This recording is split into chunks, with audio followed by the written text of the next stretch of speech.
So hindi natin sinusundan ang galaw ng sanlibutan, mga minamahal. Kung anong kilos ng mundo, yun din ang ating ginagawa. Hindi po, mga minamahal.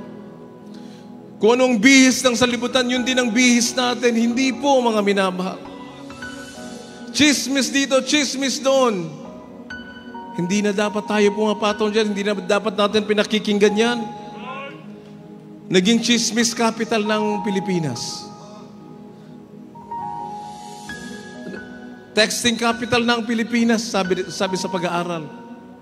Mga minamahal. Pati chismis nandun lahat. Huwag naman po sa loob ng banal na iglesia ng Diyos. Huwag natin gawin. Sagrado ang banal na iglesia ng mahal na Panginoon. Huwag natin gawin dito yan, mga minamahal. So, Kristiyano tayo sa loob at labas ng banal na iglesia, mga minamahal. Hindi tayo one-day Christian. Hindi tayo Sunday Christian lang. We must be an everyday, every moment Christian. Palakpakan natin ang ating mahal na Panginoon. Hallelujah. Kaya ang sabi ni Apostol Pablo, follow me as I follow Christ. Hindi nangunguna sa chismisa ng totoong Kristiyano. Pag nakakapakinig ng negativity laban sa kapwa, hindi mo na patatapusin yung kapwa mo. Huwag mo nang pakinggan. Lason yan, mga minamahal. Pinag-uusapan yung buhay ng mga tao. Kanya-kanya naman ang buhay natin, mga minamahal. Kanya-kanyang pagsubok. Kanya-kanyang struggles in life. Kanya-kanyang paglilingkod, amen. Kanya-kanyang kaligtasan. Hallelujah! Sapagkat kung papatulan natin, kung gagawin natin ang buhay ng sanlibutan, ito'y nagdudulot ng pagkasira ng pamilya. Amen? Nagdudulot ng pagsira sa mga magkakaibigan. Amen? Nagdudulot ng pagkasira sa pagkakapatiran. Amen? Hallelujah! Kaya mga minamahal, huwag natin gayahin ang sanlibutan.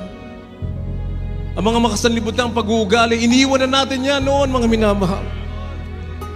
Yan kasi ang palagiang napapanood sa telebisyon sa araw-araw, sa mga noontime shows.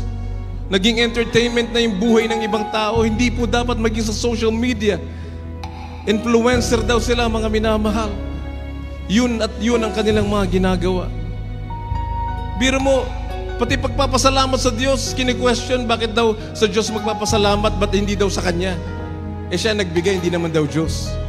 Yung buhay natin galing sa Diyos.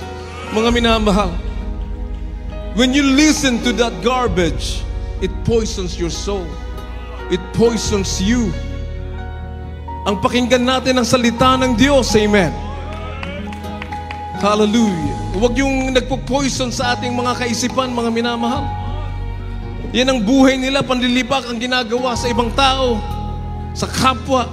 Pati ang Diyos na manilikha, dinadamay sa kanilang mga ginagawang walang kwentang bagay, mga minamahal. Do not follow them. Do not listen to them. Do not listen to their garbage. We must feed on the word of life, the word of God. Hallelujah. Apostle said, follow me as I follow Christ. Ang paglilingkod sa Diyos ay hindi biro, may sakripisyo ito, mga minamahal. We must offer a sacrifice of praise unto God continually. That is the fruit of our lips, giving thanks unto God. Nagpapasalamat palagi yan sa Diyos, mga minamahal.